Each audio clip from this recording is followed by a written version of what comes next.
రామాయణం అనేటువంటి ఒక గ్రంథాన్ని రచించారు సార్. కనుక దాన్ని బట్టి ఏం తెలుస్తుంది మనకి, నువ్వు ఎంత హీన స్థితిలో ఉన్నా ఎంత ఉత్తమ స్థితికి నువ్వు వెళ్ళొచ్చు అని చెప్పేసి. ఒకటే జన్మలో 4 సంవత్సరాలు ధ్యానం చేశాడు రత్నాకరుడు. సార్. పుట్టంతా పెరిగిపోయింది. ఆ పుట్ట పేరే వాల్మీకం. ఆ పుట్ట నుంచి బయటకు వచ్చాక వాల్మీకి అన్నారు. ఓకే. వాల్మీకం అంటే పుట్ట.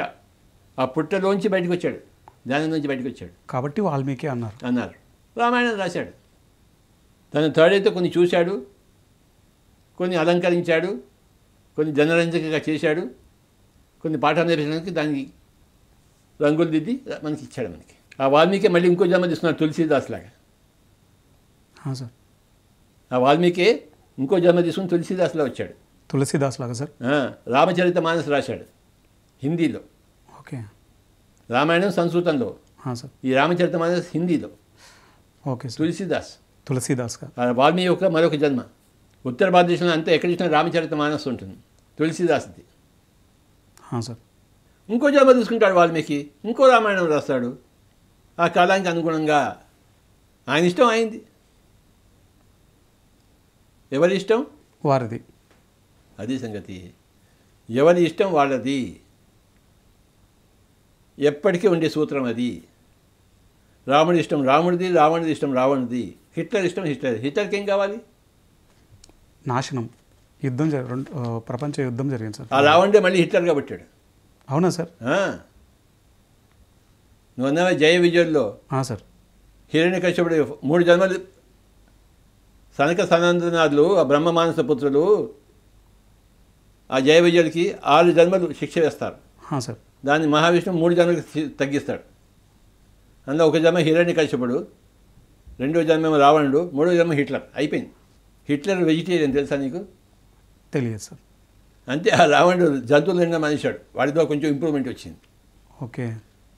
కానీ మనుషుల మీద బాంబులు వేశాడు. గతంలో ఉన్నటువంటి ఆ యొక్క వాసనలు ఈ జన్మలో కూడా వచ్చాయి. కొద్దిగా ఇంప్రూవ్మెంట్ ఉంటుంది కాబట్టి వెజిటేరియన్ అయ్యాడు. సార్, అద్భుతం సార్. ఒక్కొక్క ఆత్మకి కొన్ని యుగాలు పడుతుంది చిన్న చిన్న ఇంప్రూవ్మెంట్స్ రావడం కోసం. నువ్వు వెజిటేరియన్ అయ్యావా లేదా? అయ్యాను సార్. ఎందుకు అయ్యావు? నాన్ వెజిటేరియన్ అనేది ఎంత మాత్రం మనం తీసుకునే ఆహారం కాదు. మరి ఎందుకు తీసుకున్నావు ముందు? అది నాకు తెలియదు సార్. అది మీరు వచ్చి ధ్యానం నేర్పిన తర్వాత నా లోపల నుంచి తినకూడదని అనిపించి నేను మానేశాను సార్. అలాగే రావణ్ణి కూడా తిన్న మానేశాడు. ఇప్పుడు తీసి హిట్లర్గా వచ్చాడు. కొంచెం ఇంప్రూవ్మెంట్ ఉందా లేదా? ఉంది సార్. ఆ శాపగ్రస్తుడు 3 జన్మలు అయిపోయాయి ఇప్పుడు రావణ్కి, ఆ జయ విజయుడికి. మళ్ళీ ఏమవుతుందో చూద్దాం. వాడు మళ్ళీ అవే రిపీట్ చేస్తూ ఏముంది పెద్ద, మళ్ళీ వెనక్కి వెళ్ళచ్చు, ముందుకు రావచ్చు. నీకేమైనా అభ్యంతరం వాడు వెనక్కి వెళ్తే? నాకు ఎంత మాత్రం అభ్యంతరం లేదు సార్. నువ్వు కోర్టులో కేసు వేస్తావా? లేదు సార్, నాన్ ఇంటర్ఫియరెన్స్ సార్. ఎవడిష్టం వాడింది ఆయన. ఈ సృష్టి యొక్క సూత్రము యథా ఇచ్చసి తథా కురు. ఇవాళ చాలా అద్భుతంగా ఉంది సార్. అసలు అది హయ్యెస్ట్ సూత్రము, సృష్టి యొక్క మూల సిద్ధాంతము. రాక్షసులు ఎప్పుడు ఉంటారు, దేవతలు ఎప్పుడు ఉంటారు, దేవాది దేవులు ఎప్పుడు ఉంటారు. ఈ దేవతలు దేవాది దేవుల దగ్గరికి వెళ్తారు. వాళ్ళు ఓకే వాళ్ళ పనులు ఆపేసి అప్పుడప్పుడు వచ్చి అవతారాలు ఎత్తి పనులు చేస్తుంటారు. ఒక పని చేయండి ఇంకో పని ఆపాలి కదా. ఖచ్చితంగా సార్. అక్కడ వాళ్ళు చేసే పని ఆపి ఇక్కడ పుట్టి ఇక్కడ పని చేసి మళ్ళీ వెళ్తారు వాళ్ళు. ఎవడిష్టం వాడిది. నువ్వు నన్ను ఎందుకు ఇంటర్వ్యూ చేస్తున్నావు ఇవాళ?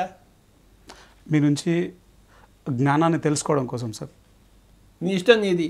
Yes sir. నేనేమైనా వద్దన్నా నీ ఇష్టానికి? లేదు సార్, ఇప్పటివరకు ఎప్పుడూ చెప్పలేదు సార్. నువ్వేమన్నావు?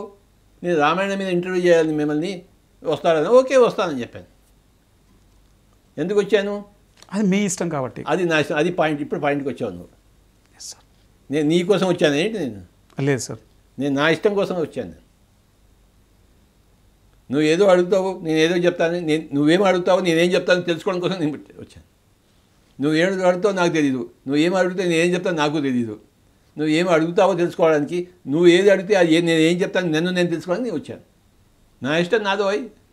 Correct sir. నేను నీకోసం వచ్చానా? లేదు సార్. నీకోసం పుట్టానా?